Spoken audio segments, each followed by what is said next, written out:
tal? ¿Cómo están? Muy buen mediodía. Bienvenidos a una nueva edición de Mensaje Directo. Estamos en vivo en este viernes 30 de octubre.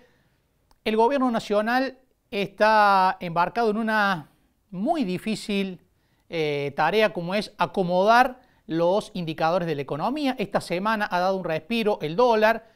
Las diferentes variantes del dólar paralelo financiero ha bajado más de 20 pesos en la versión blue, pero también quiere dar señales de cierto encauzamiento fiscal, de cierta responsabilidad fiscal después de los desacoples que generó la pandemia y la necesidad de una fuerte emisión monetaria y cubrir los gastos precisamente con esa emisión para poder solventar el ATP, el IFE y diferentes programas que se pusieron en marcha para atender las consecuencias de la pandemia.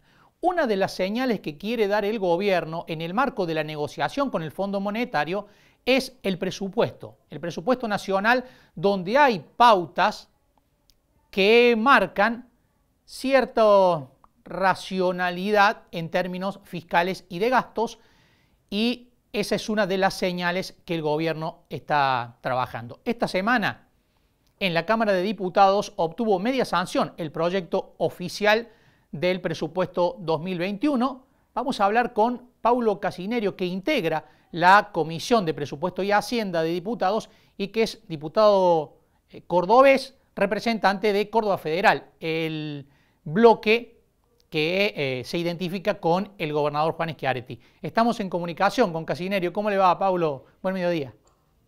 ¿Cómo le va, Marco? Buen día. Saludo a toda la audiencia. Muy bien, gracias, diputado. Bueno, media sanción, ¿no? Después de un debate profundo en comisión y muy extenso también en la sesión, ¿qué se puede decir de esta media sanción del presupuesto que tiene el gobierno nacional?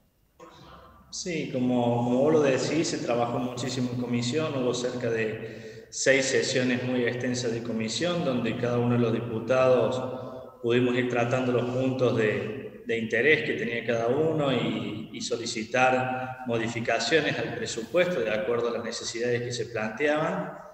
Muchas de ellas fueron escuchadas y fueron resueltas, y otras todavía, bueno, han quedado sin resolver y se mantiene la posición del Ejecutivo Nacional. Y posteriormente a eso tuvimos lo que fue la sesión de diputados, que arrancó el día miércoles a las 12 del mediodía y terminó ayer 8:30 de la mañana. Así que sí, fue bastante extensa, donde hubo muchos oradores y bueno, se terminó votando el presupuesto. El interbloque federal votó a favor, ¿no, Paulo? Nosotros votamos a favor. Nos abstuvimos en el artículo 72, que tiene que ver con los subsidios al transporte, que era uno de los reclamos que nosotros veníamos haciendo en las comisiones de presupuesto, porque entendíamos lo insuficiente que era el monto que había dispuesto el gobierno nacional para subsidiar el transporte del interior del país. Y también no solamente insuficiente, sino además inequitativo, porque solamente prevé una suba del 15% en relación al presupuesto 2020, cuando además el gobierno nacional prevé en el presupuesto 2021 una proyección de la inflación de 29 puntos, es decir, está dando un monto determinado de dinero que está 14 puntos por debajo de la inflación. Y también inequitativo porque representa solamente esos 20.000 millones de pesos que pone la Nación para el subsidio de transporte del interior, representa solamente el 20% del monto total que destina la Nación en términos de subsidio de transporte para todo el país, dejando un monto del 80% al AMBA y al CABA. Y esto es algo que nosotros lo veníamos marcando en las comisiones, como también en la misma sesión, diciendo que los montos no solamente eran insuficientes, sino además inequitativos. Por eso, puntualmente en ese artículo, nosotros nos hemos abstenido de votarlo. Pero además, los demás artículos y el proyecto en general lo hemos acompañado, porque entendemos, Marcos, que si bien no es el presupuesto ideal, es el presupuesto posible en un marco económico terrible que nos toca como país, y que no estamos ajenos al mundo, producto de no solamente la pandemia, sino además también un proceso que veníamos económico en caída libre, con una inflación que no se ha podido frenar, con un endeudamiento muy importante producto del gobierno anterior y una serie de, bueno, de indicadores económicos que nos marcan que estamos en una emergencia económica. Entonces, Argentina no es ajena a lo que está sucediendo hoy a nivel mundial en términos económicos, y esta es una situación extraordinaria y se necesita entonces tener un presupuesto. El gobierno nacional necesita tener un presupuesto para poder ejecutar todos los gastos, las políticas públicas y las recaudaciones necesarias acorde a esta situación extraordinaria que nos toca vivir hoy. ¿Qué puede pasar, diputado, con el sistema de transporte si no hay refuerzos a estos 20.000 millones de subsidios? ¿Puede generarse una crisis en el transporte del interior y específicamente en el cordobés? Sí, es lo que nosotros planteamos en la sesión. Entendíamos que si no se otorgaban los recursos que mínimamente garantizaran poder cubrir los principales puntos del déficit del transporte en el interior, evidentemente que va a haber conflictos del transporte, evidentemente que va a haber muchos problemas que van a derivar en lo que ya sabemos, que el laburante, la persona que utiliza los medios públicos de transporte, se quede sin el servicio y dejar miles de personas a pie, y también, por supuesto, a miles de trabajadores también seguramente con la dificultad de poder cobrar los sueldos. Obviamente que el 15% que pone la Nación a disposición para cubrir este déficit en relación al 29% de inflación va a ser insuficiente, no solamente en los costos de mantenimiento, sino en el pago de los salarios de los choferes. Entonces, yo creo que, sin lugar a dudas, con estos números actuales va a ser un año muy complicado el 2021, pero también confío en que se puedan seguir dando las discusiones necesarias y continuar con las negociaciones necesarias con el Poder Ejecutivo, con el Ministerio de Transporte a lo largo del año que viene, para poder obtener a lo mejor algún refuerzo presupuestario que pueda de alguna manera poder ayudar a cubrir el déficit que nosotros entendemos que hay.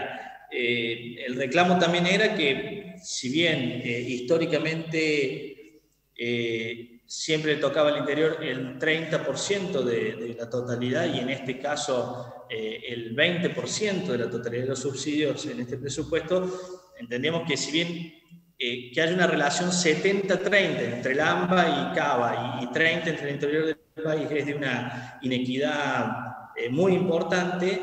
Esos 10 puntitos que nos están faltando, ese 10%, creo que hace a la diferencia entre poder garantizar el sistema de transporte a lo largo del año 2021 o que existen estos conflictos que yo creo que inevitablemente van a suceder.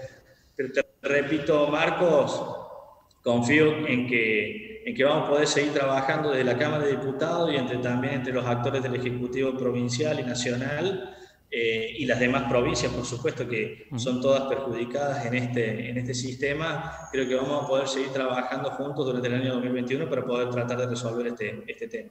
Otro tema muy importante y motivo también de desacuerdo fue el déficit del sistema previsional, ¿no? ¿Qué va a pasar con el rojo de la Caja de Jubilaciones de Córdoba? ¿Hay más fondos para cubrirlo? No, en el artículo 56, si no me equivoco, que habla sobre el déficit, sobre la transferencia de los fondos a las 13 cajas previsionales que no fueron transferidas a la Nación. Hay 13 provincias que no transfirieron sus cajas previsionales al Gobierno Nacional, y ello produce un déficit que debe ser cubierto por ley por el Gobierno Nacional. Lo que nosotros planteamos es lo siguiente.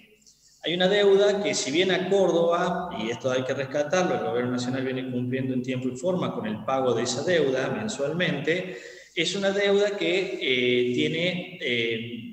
queda desactualizada porque no hay un índice de actualización de deuda. Es decir, el Gobierno Nacional te está pagando aproximadamente entre 12, 18 o 24 meses tarde la deuda contraída, o la deuda que debe pagar. Entonces, ¿qué ocurre?